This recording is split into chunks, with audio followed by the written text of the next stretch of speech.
Hey everybody, this is a quick video. In case you have Govee permanent outdoor lights with the model number H705A and you need to do a hard reset to the factory default settings on them.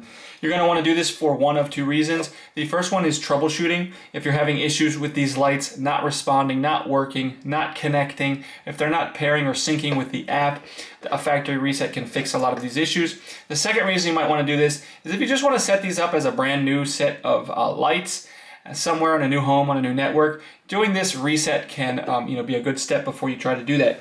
All you need to do is super simple on these lights. You want to have power to the lights, so you have on the actual light itself, it has at the end the controller that you can use the power button to turn it on and off. So all you need to do is press and hold that power button for 5 seconds. And if you do a long press, a 5-second press on that power button, it will reset and restore the factory default settings on these outdoor lights, and you can go ahead and set them up like new.